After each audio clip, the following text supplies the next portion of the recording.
ब्रह्म सूत्र के तृतीय अध्याय के तृतीय पाद के 28वें अधिकरण का विचार हम लोग कर रहे हैं। इस अधिकरण के विषय तथा संशय रूप अंश को भाष्य में भाष्यकार भगवान बता चुके हैं। इस अधिकरण के पूर्व पक्ष को बताने वाले भाष्य की चर्चा हो रही है। विषय है बृहदारण्यक तथा छांदोग्य उपनिषद के द्वारा उक्त वे उपासनाएं जो प्राण तथा वायु की अध्यात्म अधिदैव स्थानों में उपासना बताई गई है, छांदोग्य में भी और बृहदारण्यक में भी। बृहदारण्यक में वागादि में अध्यात्म प्राण को श्रेष्ठ बताया गया और अधिदैव में अग्न्यादि में श्रेष्ठ बताया गया वायु को। श्रेष्ठता का प्रयोजक बताया गया प्राण तथा वायु में व्रत का इन दोनों के अभग्न रहना। जिनका व्रत भग्न नहीं हुआ अध्यात्म में तथा अधिदैव में माना गया उन्हें श्रेष्ठ। तो अध्यात्म में वागादि का व्रत भग्न हुआ, प्राण का व्रत अभग्न रहा, इसलिए अध्यात्म में प्राण है श्रेष्ठ और अधिदैव में अग्नि आदि का व्रत भग्न हुआ, वायु का व्रत अभग्न हुआ, अतः वायु है अभग्न व्रत होने से श्रेष्ठ। इस प्रकार और इनकी श्रेष्ठता का निर्धारण इसलिए किया गया कि इनकी उपासना करनी है। और छांदोग्य में दोनों में भी अध्यात्म में प्राण में संवर्गत्व गुण बताया, अधिदैव में संवर्गत्व गुण बताया गया वायु में। और संवर्गत्व गुणों से विशिष्ट अध्यात्म में प्राण उपास्य है, अधिदैव में वायु उपास्य है, ऐसा छांदोग्य में बताया गया है।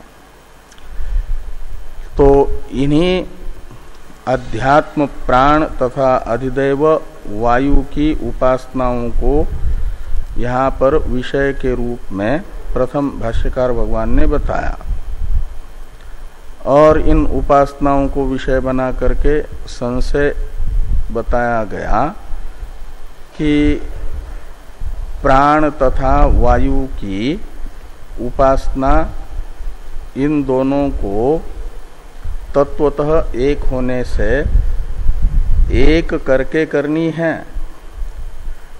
यदि उपास्य एक होगा तो उपासना भी एक हो जाएगी और ये दोनों तत्वतः एक हैं, इसलिए इन्हें एक करके एक ही उपासना मानी जाए, अध्यात्म प्राण तथा अधिदैव वायु की, या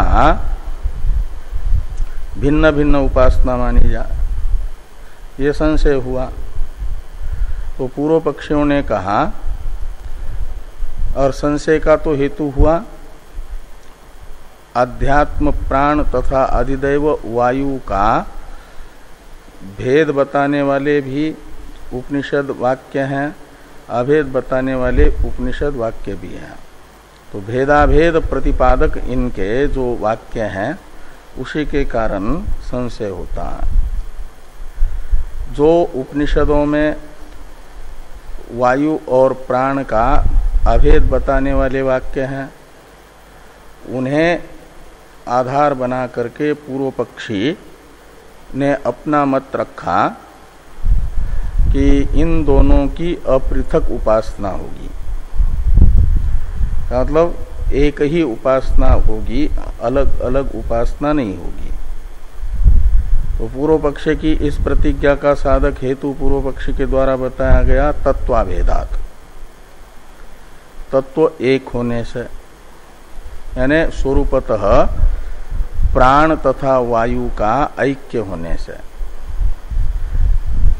यहां एक ही उपासना मानी जाएगी।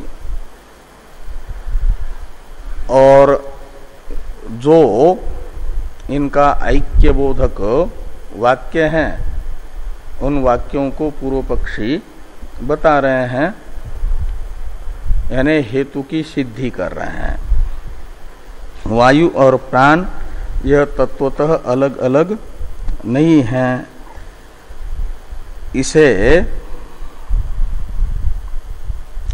कहा गया पूर्व पक्षी के द्वारा, जिन वाक्यों के आधार पर वो वाक्य पूर्व पक्षी ने बताया कि अग्निर वाग भूत्वा मुखम प्राविशत इत्यादि ऐतरेय श्रुति वायु प्राणो भूत्वा नासिके प्राविशत, यह वाक्य प्राण और वायु का ऐक्य बताता है। जैसे वाक और अग्नि का ऐक्य बताने वाला वाक्य है अग्निर वाग भूत्वा मुखम प्राविशत, ऐतरेय उपनिषद का वाक्य है। और वहीं पर वायु प्राणो भूत्वा नासिके प्राविशत, ये वाक्य शेष आया। उस वाक्य शेष ने बताया कि वायु और प्राण ये दोनों एक है। अधिदैव वायु ही अध्यात्म में प्राण नामक होकर के नासिका, ये उपलक्षण है मुख का, मुख नासिका में अवस्थित है। इस प्रकार ये ऐत्रेय श्रुति भी एकत्व बता रही है। तो ऐत्रीय श्रुति के तरह बृहदारण्यक श्रुति भी बताती है। तो ये ते सर्वे एव समा सर्वे अनंता, यहाँ पर सर्वे एव समा सर्वे अनंता इत्यादि वाक्य के द्वारा अध्यात्म वागादि का अधिदैव अज्ञादि के साथ एकत्व बता करके तदात्मकत्व बताया गया है। विभूति बताई गई है अज्ञादि रूप, ऐश्वर्य बताया गया स्वरूपभूत ऐश्वर्य।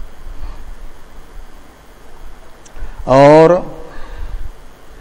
कहीं कहीं सीधा श्रुति अपने मुख से वायु और प्राण का अभेद बताती है, यह प्राण स वायु इत्यादि। और ये जो बृहदारण्यक वचन है जहाँ पर आई है प्राण तथा वायु की उपासना, वहाँ उपसंहार श्लोक में एक प्रश्न हुआ, यतश्च उदेति सूर्य तम वद, ऐसा। तो इस प्रश्न के उत्तर के रूप में होना चाहिए था वायु शब्द का प्रयोग उत्तर वाक्य में, कि जिससे सूर्य का उदय अस्त होता है वह कौन है। तो अधिदैव वायु जो सूत्रात्मात्मक है उससे सूर्य का उदय अस्त होता है। तो उत्तर वाक्य में होना चाहिए था वायु, लेकिन प्रयोग हुआ प्राण शब्द का श्रुति में। और प्राण शब्द का प्रयोग करके एक प्रकार से श्रुति यह ज्ञापित कर रही है कि वायु और प्राण ये दोनों एक हैं। इनके ऐक्य का ज्ञापन करने के लिए ही सूर्योदय अस्त में निमित्तभूत वायु का ज्ञापक के रूप में प्राण शब्द का प्रयोग किया है। इस अभिप्राय से कि प्राण कोई वायु से अलग नहीं है, एक है दोनों, ये मान करके। ये कौन कहते हैं? पूर्व पक्षी। ऐसे ही तस्मात् एकम एव व्रतम चरेत प्राण्याच्चैव अपान्याच्च इत्यादि श्रुति में जो उपसंहार में उपासना के अंगभूत व्रत के रूप में उपासक को कहा कि एक ही व्रत का पालन करें, और वह किसका व्रत? तो प्राण के व्रत का, क्योंकि वह अभग्न है। प्राण का जो अखंड चला व्रत, उसी व्रत को अपना ले। तो प्राण का व्रत अखंड चला है, वो खंडित नहीं हुआ। इसलिए कहा प्राण्याच्चैव अपान्याच्च। इस वाक्य से प्राण का जो व्रत यानी व्यापार है उसको अपनाने के लिए कहा। यदि प्राण श्रुति को बृहदारण्यक में अध्यात्म प्राण की अलग उपासना और उसी प्रकरण में अधिदैव वायु की अलग उपासना विवक्षित होती, तो श्रुति दो उपासना रूप अंगी का एक ही अंग न बताती, दो अंग बताती अलग अलग। यहाँ एक व्रत का विधान करके, अंगभूत एक व्रत का विधान करके ये ज्ञापित कर रही एक प्रकार से कि पूर्व में जो बताई गई अधिदैव वायु तथा अध्यात्म प्राण की उपासना है वह अलग अलग नहीं है, एक है। इसलिए उसके अंगभूत एक ही व्रत का पालन करने के लिए कहा जा रहा है। ये भी पूर्व पक्षी ने अपने अनुसार वो अर्थ लगाया। व्रत एकत्व का ज्ञापन ये लिंग बताया, किसमें? वो उपासना के ऐक्य में। इसी के तरह छांदोग्य में भी बताया जा रहा है, यदि संवर्ग रूप से अध्यात्म प्राण की और संवर्ग रूप से ही अधिदैव वायु की उपासना श्रुति को यदि अलग अलग विवक्षित होती, तो उपसंहार में श्रुति ब्रह्मचारी के मुख से एक ही देवता से उपसंहार न करती, लेकिन एक ही देवता से उपसंहार करते हुए उस श्रुति यह ज्ञापित कर रही है कि पूर्व में बताई गई अधिदैव संवर्ग वायु की उपासना और अध्यात्म प्राण की संवर्ग रूप से उपासना, ये एक उपासना है, पृथक पृथक उपासना नहीं। ऐसा पूर्व पक्षी कह रहे हैं। तथा छांदोग्येपि परस्तात इत्यादि से इसका अवतरण है टीका में, तीसरी पंक्ति में 754 नंबर पृष्ठ पर। किंच वायु प्राणो संवर्गौ भेदेन उपक्रम्य परस्तात वाक्य से संवर्ग देव ऐक्य श्रुते है प्रयोग ऐक्यम इत्याह तथेति। तो कहते हैं वायु और प्राण का पहले अलग अलग उपक्रम किया। उपक्रम में अधिदैव में संवर्ग के रूप में बताया गया अग्नि आदि के वायु को, और अध्यात्म में वाग आदि के संवर्ग के रूप में बताया गया प्राण को। और फिर परस्तात यानी पश्चात अनंतर जो वाक्य शेष है उसमें ब्रह्मचारी के मुख से निकला हुआ संवर्ग देव ऐक्य श्रुते, संवर्गत्व गुण से विशिष्ट देवता के एकत्व को बताने वाली श्रुति का वाक्य शेष में प्रयोग करके एक प्रकार से ज्ञापन किया जा रहा है कि अधिदैव वायु की उपासना और अध्यात्म प्राण की संवर्ग रूप से उपासना एक है। ये कहते हैं कि वाक्य से संवर्ग देव ऐक्य श्रुते है प्रयोग ऐक्यम, प्रयोग ऐक्यम यानी उपासना ऐक्यम इत्याह। इस अभिप्राय से भाष्कर भगवान पूर्व पक्षी के मुख से ये वाक्य लिखते हैं।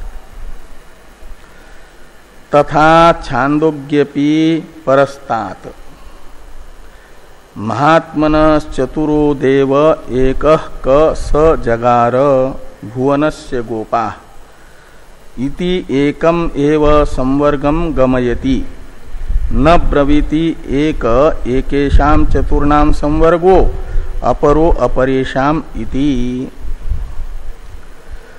तो ये कहते हैं कि छांदोग्य उपनिषद में जो संवर्ग विद्या बताई गई उसके प्राशस्त्य के लिए, प्राशस्त्य ज्ञापन के लिए एक ब्रह्मचारी की आख्यायिका बताई। और ब्रह्मचारी भोजन के लिए जैसे ही बैठे वो लोग अभिप्रतारी और सौनक जो संवर्ग उपासक थे, और उसी समय एक ब्रह्मचारी जो संवर्ग उपासक हैं वो भी चला गया भिक्षा के लिए, और भिक्षाम देही करके कहा, लेकिन जानबूझ करके इन दोनों ने भिक्षा उसे दी नहीं, परोसने वालों को कहा ही नहीं कि ब्रह्मचारी आया उसे पहले भिक्षा दो। परोस रहे थे, वो परोसना वैसा का वैसा ही चालू रखा।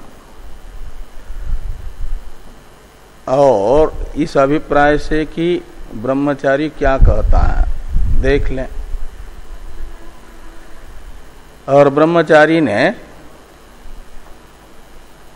ये सोचा कि ये लोग मेरा महत्व ही नहीं समझ रहे हैं। इस अभिप्राय से कहा कि महात्मनः चतुरो देव एकः क स जगार भुवनस्य गोपा। कहते हैं चार महात्माओं को एक देव ने जगार, ग्री निगरणे धातु है, निगल लिया। जैसे सर्प मेढक को निकल लेता है, ऐसे चार महात्माओं को एक देव ने निगल लिया। मेढक को पकड़ता है सर्प तो ले लेता ना अंदर पूरा हुआ। ऐसे ही एक देव ने चार महात्माओं को निगल लिया कहते हैं। और वह देव कैसा है चार महात्माओं को निगलने वाला? तो कहते भुवनस्य गोपा, वह इस भुवन की रक्षा करने वाला है। गोपा गुपु रक्षणे धातु से गोपा बना है। नहीं, वो महात्मन का विशेषण है भुवनस्य गोपा। वो जो महात्मा है, जिन चार महात्माओं को खा लिया, वह चारों महात्मा कैसे थे? तो भुवनस्य गोपा, ऐसे वो विश्वपा शब्द विसर्ग भी होता है शायद प्रथमा में भी। तो ये देव का ही विशेषण है, प्रथमा एक वचनांत है। द्वितीया में भी ऐसे विश्वपह बनता है। यदि द्वितीया होता देवताओं का महात्मा का विशेषण होता तो गोपह बन जाता। हाँ, यहाँ गोपाह है ना, भुवनस्य गोपाह। तो ये गोपा शब्द रक्षक अर्थ में है, और वो चारों के साथ नहीं, देव का विशेषण है। हाँ, तो ये एक वचन ही है। तो हाँ हाँ हाँ, तो भुवनस्य गोपा देव का विशेषण, वो भुवन का रक्षक है। हाँ हाँ हाँ, तो भुवन का गोपा है वो, चार महात्माओं को निगलने वाला जो एक देव है, भुवन का गोपा है और चार महात्माओं को निगल लिया, वह देव कह, वो कौन है? वो कह शब्द का अर्थ प्रजापति भी होता है। वो प्रजापति एक देव है और वो प्रजापति मैं हूं। अपने आप को अपने उपास्य प्रजापति से अभिन्न समझ करके ये ब्रह्मचारी कह रहा है कि उस प्रजापति को नहीं जाना इन लोगों ने, भिक्षा नहीं दी। वो चार महात्माओं को निगलने वाला प्रजापति स्वयं मैं खड़ा हूं। जब कह शब्द का अर्थ प्रजापति करेंगे और कह शब्द किम का ही प्रथमा का क्वेश्चन मानेंगे, प्रश्न अर्थ में करेंगे। वो देव कौन है इसको ये जानते नहीं है लोग, भिक्षा न देने वाले। ये कह करके कहा उसी चारों महात्माओं का निगलने वाला जो देव है उसी के लिए तो अन्न पकाया जाता है। जिसके लिए अन्न पकाया जा रहा है उसे ही नहीं दिया गया, वो द्वार पर खड़ा है। और बाद में फिर वो दोनों अभिप्रतारी और सौनक ब्रह्मचारी के पास आते हैं और कहते हैं कि उस देवता को लोग नहीं जानते हो जो तुम कह रहे हो, दूसरे लोग भले ही न जाने, लेकिन यह नहीं समझना कि तुम ही एक प्रजापति के उपासक हो, हम भी उनके उपासक हैं। इसलिए हम जानते हैं कि वो जिन चार महात्माओं का भक्षण किया वे चार महात्मा भी कौन है उसको भी हम जानते हैं, उनको भी जानते हैं, और इन चारों को निगलने वाले देवताओं को भी जानते हैं। इन चारों को निगलने वाले हम ही हैं, क्योंकि ये भी अहंग्रह उपासक हैं।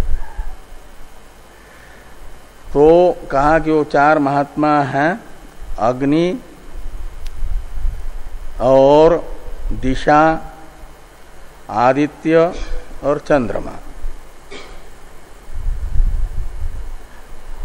और इधर जो है इन चारों को भक्षण करने वाला वो है वायु, संवर्ग। संवर्ग का अर्थ ही होता है संवर्जन करने वाला, भक्षण करने वाला। इनके व्यापारों को अपने अधीन रखता है। सूर्य का उदय अस्त जिस वायु के अधीन है वही वायु सूत्रात्मा इनका निगरण करता है अधिदैव में। और अध्यात्म में वाक, चक्षु, श्रोत्र और मन, इन चार, ये चार है महात्मा, और इन महात्माओं को निगरने वाला है प्राण, उसे हम जानते हैं।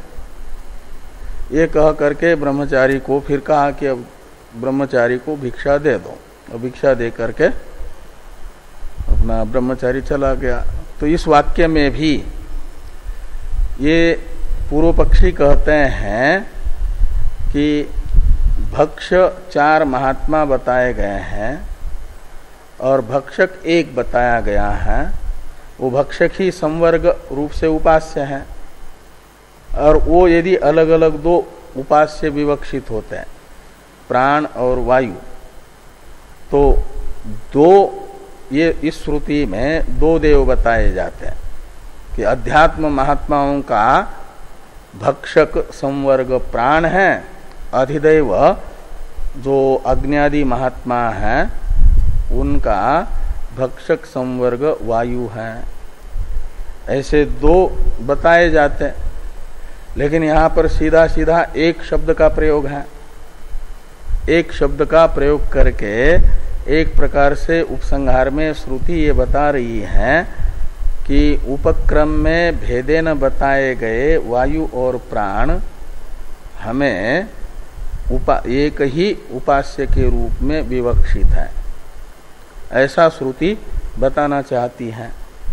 इसीलिए छांदोग्य में एक शब्द का प्रयोग है देव के विशेषण के रूप में। ये इन वाक्यों से पूर्व पक्षी कह रहे हैं कि तथा छांदोग्येपि परस्तात् महात्मन चतुरो देव एकः कस जगार भुवनस्य गोपा इति अने इति श्रुति एकम एव संवर्गम गमयति, एक संवर्ग का उपसंहार में ज्ञापन करती है यह श्रुति। न ब्रवीति के पास में टीकाकार कहते हैं भेदम इति शेष, भेद को द्वितीयांत भेद शब्द को ब्रवीति के कर्ता के कर्म के रूप में जोड़ देना। न भेदम ब्रवीति, ये एक ही संवर्ग का ज्ञापन कर रही है, संवर्ग का भेद नहीं बता रही है। भेदम यानी संवर्ग भेदम न ब्रवीति, कैसे संवर्ग भेद नहीं बता रही है? तो उसका अभिनय है कि एकह एकेशाम चतुर्णाम संवर्ग अपरो अपरेशाम इति संवर्ग भेदम न ब्रवीति, ऐसा लगाना।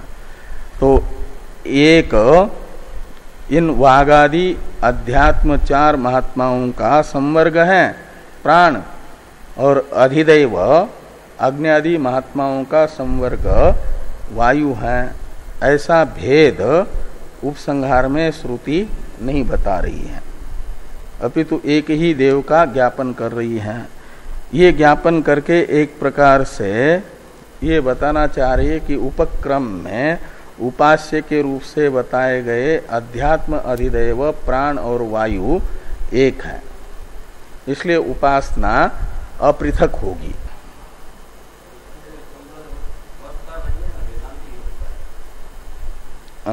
हाँ, वेदांत एक देशी नहीं नहीं, हाँ हाँ।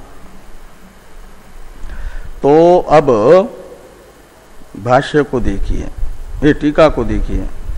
तथेति इस प्रतीक के बाद में पहले टीकाकार महात्मनः चतुरो देव एक कस जगार, इस वाक्यस्थ महात्मनः इस पद की विभक्ति बताते हैं। महात्मनः ये तीन स्थान पर रूप बनता है महात्मा शब्द का, द्वितीया के बहुवचन में और पंचमी षष्ठी के एक वचन में ये रूप बन जाता है। इसलिए कह रहे हैं कि यहाँ पंचमी या षष्ठी नहीं समझना, ये द्वितीया समझना। तो महात्मनः इति द्वितीया बहुवचनम, महात्मनः ये द्वितीया का बहुवचन है। आगे लिखते हैं कि चतुरः, जो मंत्रस्थ चतुर शब्द है वह भी चतुर्थी द्वितीया का बहुवचन है। चतुरः चतुर शब्द है रेफांत, उसका सस में रूप बनेगा चतुरः, सस का जो अस बचेगा वो रेफ को पूरा करेगा, चतुरः बन जाएगा। और यहाँ चतुर शब्द से मात्र चार संख्या न लेकर के चार संख्या वाले वो जो अग्नि हैं उनको लेना है। महात्मन का विशेषण है ना, इसलिए चतुरः शब्द का अर्थ करते हैं चतुसंख्याकान। तो चार संख्या वाले जो महात्मा हैं वो कौन? तो अग्नि, सूर्योदक, चंद्रान, एक अग्नि, दूसरा सूर्य और तीसरा उदक, चौथा चंद्र। अच्छा, दिक सूर्योदक चंद्रान, होना तो दिख चाहिए, लेकिन इसमें उदक ऐसा छपा है, गलत है।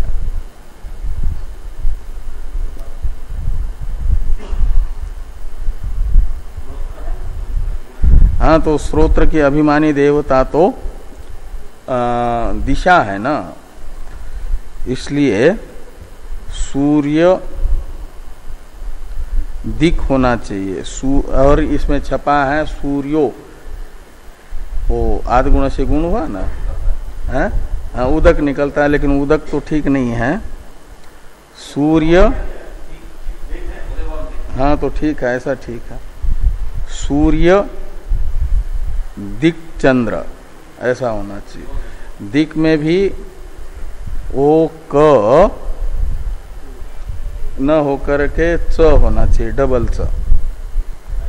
चोकू लग जाता है ना, एक चोकू सूत्र है, उससे क को च हो जाता है। दिक और या क रहता है तब भी चलेगा, लेकिन हल होना चाहिए, क्योंकि वो विकल्प है। तो दिक्च ऐसा आगे वो है ना, वो चंद्रमा। तो अग्नि सूर्य दिक चंद्रमा, चंद्रान, ऐसा दिक चंद्रान। तो इसमें सुधारना पड़ेगा थोड़ा। अपरांश्च, ये चार महात्मा तो अधिदैव में ये हो गए। अग्नि सूर्य दिक चंद्र, और अध्यात्म में है वाक चक्षु श्रोत्र मन। वाक की अधिष्ठात्री है अग्नि, चक्षु की है आदित्य, श्रोत्र का है दिशा, और मन की अधिष्ठात्री देवता है चंद्रमा। मनोरूपान एको देव कह प्रजापति, कह शब्द का अर्थ कर दिया प्रजापति। तो प्रजापति ने, एक प्रजापति ने जगार यानी गीर्णवान यानी उपसंहृतवान। उपसंहार काल में जब समय आता है प्रलय का तो उपसंहृत कर लेता है। तो न ब्रवीति भेदम इति शेषः, भेद ये द्वितीयांत पद जोड़ देना है। तो इस प्रकार ये पूर्व पक्षी अपने हेतु की सिद्धि के लिए जिन श्रुति वाक्यों का आधार ले रहे थे, अग्निर्वाग भूत्वा मुखम प्राविशत से लेकर के यहाँ तक कई एक वाक्य बताए गए। अब पूर्व पक्ष का उपसंहार वाक्य है भाष्य में, तस्मात् अपृथक्त्वम उपगमनस्य इति। इति शब्द है पूर्व पक्ष का समापन द्योतक, पूर्व पक्ष पूरा हुआ। तस्मात् का अर्थ है वायु और प्राण तत्व एक होने से। तत्वाभेदात ये हेतु है ना, और तत्वाभेदात इस हेतु की सिद्धि के लिए ही बीच में कहीं एक वाया उपादन किया। तत्वाभेद रूप हेतु पूर्व पक्ष के द्वारा सिद्ध किया गया, इसलिए तत्वाभेदात अपृथक्त्वम उपगमनस्य, उपास्य तत्व एक होने से, उपगमन यानी उपासना एक ही होगी, अपृथक होगी, भिन्न भिन्न नहीं होगी। इस प्रकार का पूर्व पक्ष प्राप्त हुआ।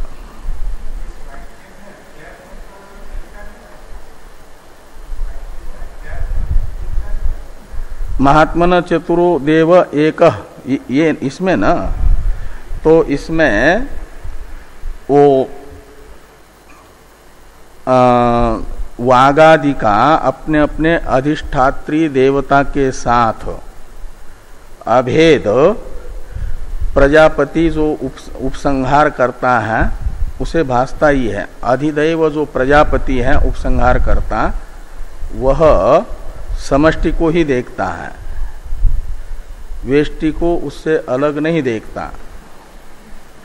इसलिए यहां समष्टि में उपसंहार है।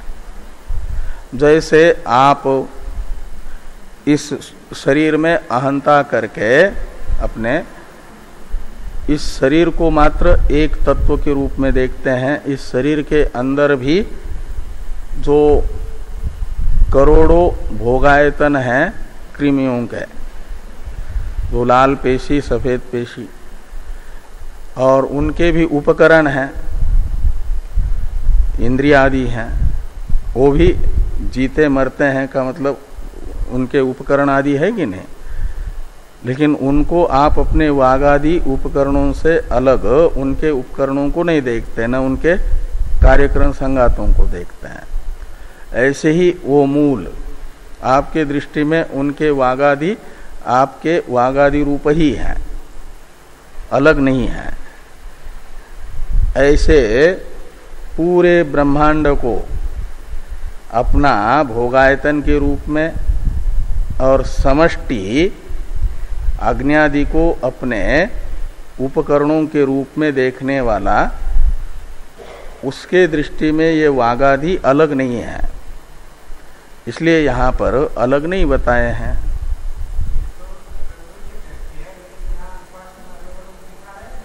ये तो सिद्धांत में बताएंगे, सिद्धांत में बताएंगे कि उपासना साधक अवस्था में तो ऐसी ही करनी है, ठीक है, और भेदे नहीं, अध्यात्म स्थान पर अधिदैव स्थान पर। और जब उपासक की उपासना का परिपाक होता है और उपास्य का सायुज्य प्राप्त करता है, तो उस समय उसे सायुज्य प्राप्त होगा प्रजापति का ही, सूत्रात्मा का ही। और सूत्रात्म दृष्टि से जब वो देखेगा तो ये ब्रह्मचारी के मुख से निकला हुआ श्लोक है ना, वो अपने को प्रजापति यानी सूत्रात्मा से अभिन्न समझ करके जब उपासना का परिपाक होगा तो वहां पहुंचेगा, वो देखेगा।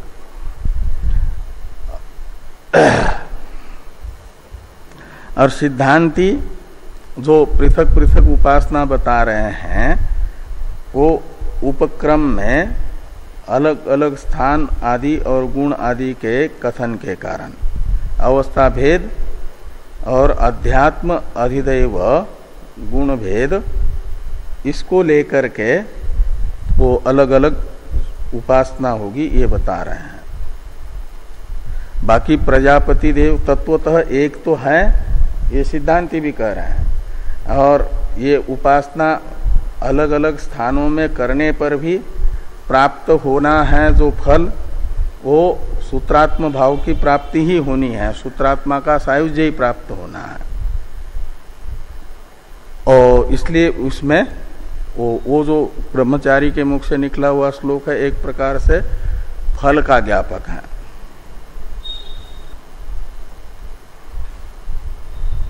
अब सिद्धांत पढ़ेंगे तब पूरा ये सब ध्यान में आ जाएगा।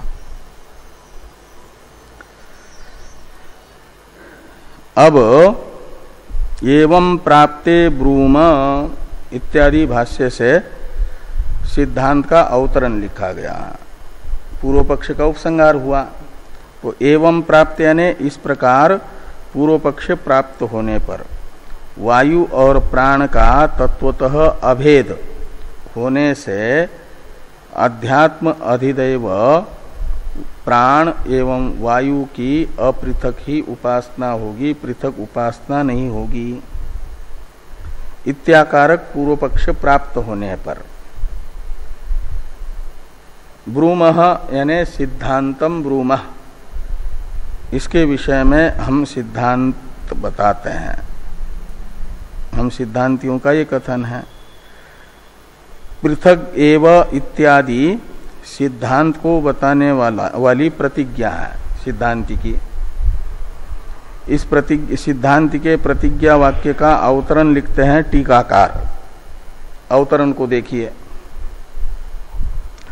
यथा अग्निहोत्रम जुहोति इति उत्पन्न अग्निहोत्रस्य एकस्यैव दधि तंडुलादि गुणभेदेन सायं प्रातः काल भेदेन प्रयोग भेदः तथा अन्नादो भवति य एवं वेद इति उत्पन्नायाः संवर्ग विद्यायाः एकत्वेपि उत्पन्न शिष्ट वायु प्राणाख्य गुण भेदात प्रयोग भेद इति उत्सूत्रम अन्नादो भवति य एवं वेद इति उत्पन्नायाः संवर्ग विद्यायाः एकत्वेपि उत्पन्न शिष्ट वायु प्राणाख्य गुण भेदात प्रयोग भेद इति उत्सूत्रम सिद्धांतेति पृथक एव इति। ये दृष्टांत बताते हुए अवतरण लिख रहे हैं। तो कहते हैं एक होने पर भी तत्वतः अलग अलग अनुष्ठान होगा। इस अर्थ इस बात की सिद्धि के लिए मीमांसा का दृष्टांत बताया जा रहा है कि यथा अग्निहोत्रम जुहोति इति उत्पन्न अग्निहोत्रस्य एकस्यैव दधि तंडुलादि गुण भेदेन सायं प्रातः काल भेदेन प्रयोग भेद। इतना दृष्टांत है कि अग्निहोत्रम जुहोति एक विधि वाक्य है और उत्पन्न शब्द का अर्थ विहित। यहाँ जो प्रधान विधि होता है उसे कहा जाता है उत्पत्ति विधि, और उत्पत्ति विधि के द्वारा जिसका विधान किया जाता है उसे कहा जाता है उत्पन्न। तो अग्निहोत्रम जो होती ये है नित्य अग्निहोत्र का उत्पत्ति विधि, प्रधान विधि वाक्य। इसके द्वारा विहित जो अग्निहोत्र है, तो इति उत्पन्न यानी इस वाक्य के द्वारा विहित अग्निहोत्र वह एक है। अग्निहोत्रम जो होती में अग्निहोत्र ये एक वचन है, इसलिए एक ही अग्निहोत्र है। तो एकस्यैव, लेकिन समय अलग अलग दो बताए हैं, एक प्रातः काल एक सायंकाल, और हवि द्रव्य भी अलग अलग बताया है, दधि तंडुलादि रूप। तो ये कहते हैं कि दधि तंडुलादि गुण भेदेन, यहां गुण शब्द का अर्थ है अंग, हवि द्रव्य रूप जो अंग है वो दधि तंडुलादि रूप है, कर्म एक है और हवि अलग अलग बताया गया, इसलिए गुण भेद हुआ। और काल भेद हुआ, सायं प्रातः काल, ये समय भेद भी है।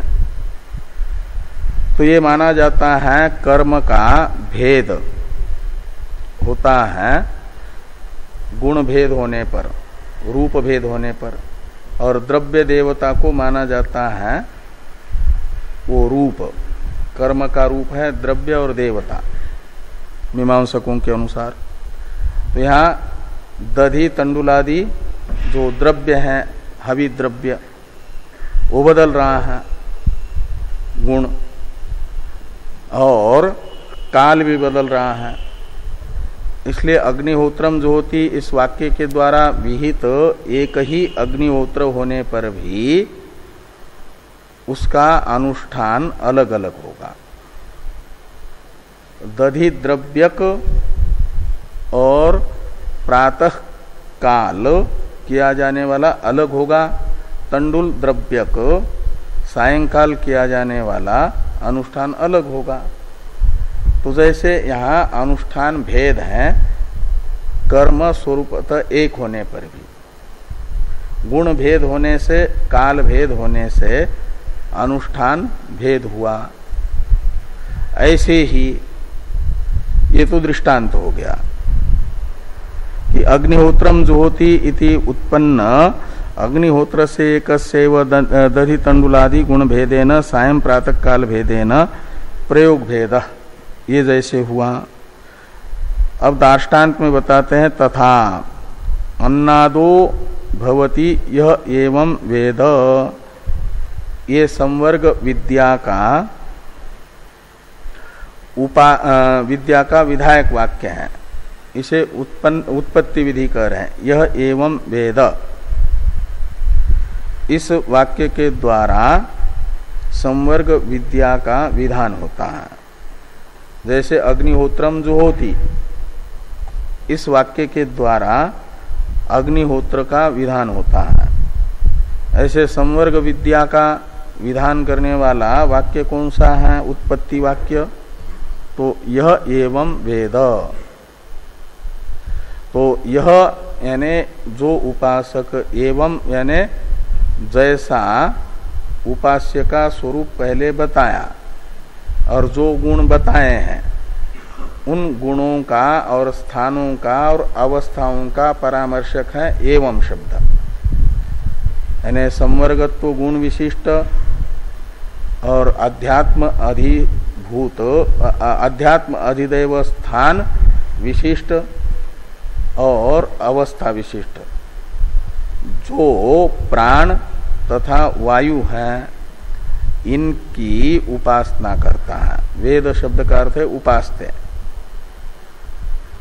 उस उपासना का फल है, जैसा वहां पर वर्णन है वैसा ही चिंतन करने से इनका फल बताया गया। लौकिक फल, आनुषंगिक, ऐहिक फल, अन्नादो भवति, वह एक प्रकार से प्रदीप्त अग्नि होता है। अन्नाद होता है का तो अन्न खाने वाला होता है, का मतलब उसे कोई उदर संबंधी रोग आदि नहीं होते। ये तो दृष्ट फल है।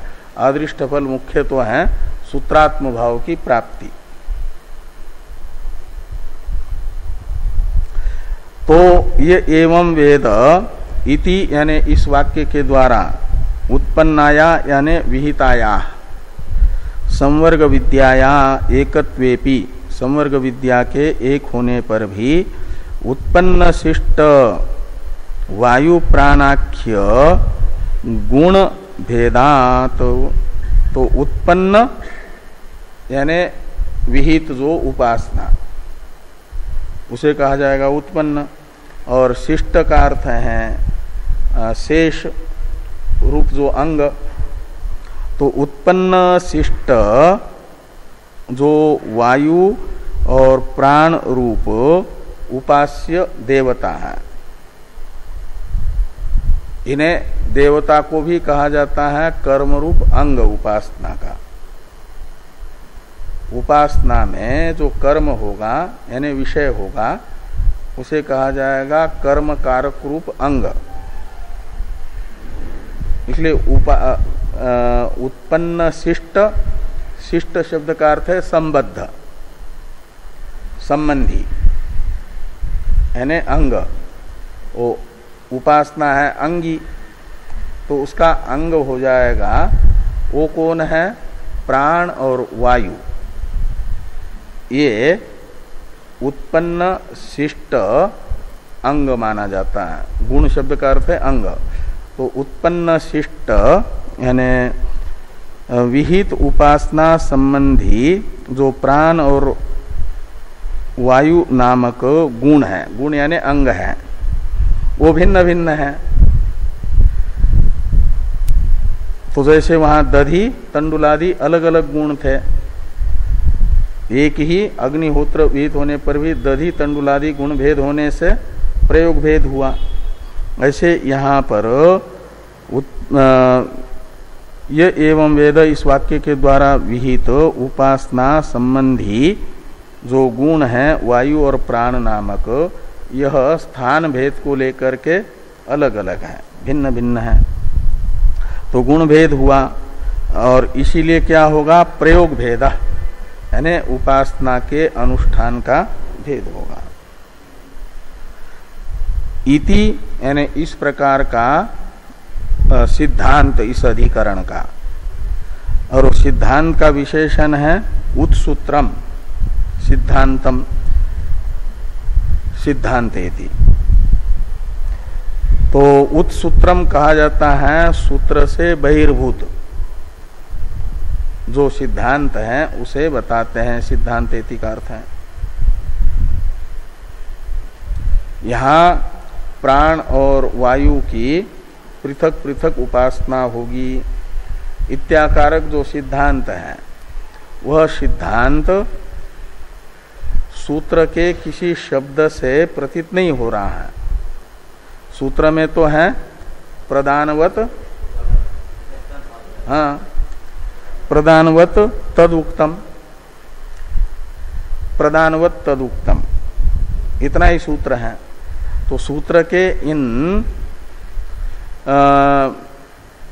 शब्दों में से किसी भी शब्द से प्राण, अध्यात्म प्राण और अधिदैव वायु की पृथक पृथक उपासना होगी, इस प्रकार का सिद्धांत नहीं निकल रहा है। यानी शक्ति संबंध से ऐसे सूचित तो ही है, सूत्र के द्वारा सूचित अर्थ को ही प्रकट करते हैं भाष्यकार भगवान। सूत्र से ये सब विषय, संशय, पूर्व पक्ष, सिद्धांत, फल आदि सूचित है सबका सब। नहीं तो फिर भाष्यकार बताएंगे तो ये सूत्रकार का अभिप्रेत थोड़ा ही होगा यदि सूत्र से सूचित न हो तो। लेकिन सूत्र में प्रयुक्त किसी शब्द के शक्ति संबंध से जानना चाहेंगे तो शक्ति संबंध से नहीं बताया जा रहा है, इसलिए इसे कहा जाता है उत्सूत्रम सिद्धांतेति, यानी सूत्र के द्वारा सूचित अर्थ किंतु सूत्र के शब्दों से शक्ति संबंध से प्रतीत न होने वाला जो सिद्धांत है उस सिद्धांत को बताते हैं। उत्सूत्रम सिद्धांतयति पृथक एव इति। तो भाष्य में प्रतिज्ञा है सिद्धांति की कि पृथक एव वायु प्राणो उपगंतव्यो इति, कि बृहदारण्यक में भी और छांदोग्य में भी प्राण और वायु की उपासना अलग अलग ही करनी है। दोनों को एक करके अपृथक उपासना नहीं, पृथक ही इन्हें उपास्य समझना चाहिए। पूर्व ये सिद्धांति की प्रतिज्ञा है। सिद्धांति की प्रतिज्ञा का साधक हेतु विषयक जिज्ञासा है कि कस्मात्, यानी किस कारण से वायु और प्राण का अपृथक ही चिंतन है। ये पृथक ही चिंतन है, अपृथक चिंतन नहीं है। इस प्रकार का प्रश्न होने पर उत्तर दिया कि पृथक उपदेशात का मतलब श्रुति ने जो प्राण नाम से आध्यात्म स्थान में उसी तत्व को कहा है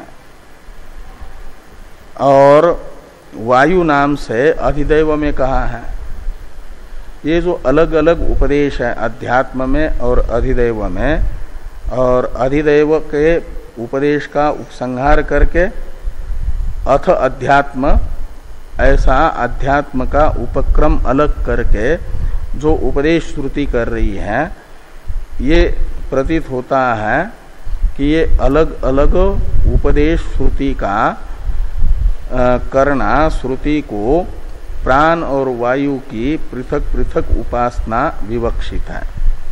इसी के लिए पृथक उपदेश श्रुति कर रही है। ये पृथक उपदेशात सिद्धांति का हेतु है।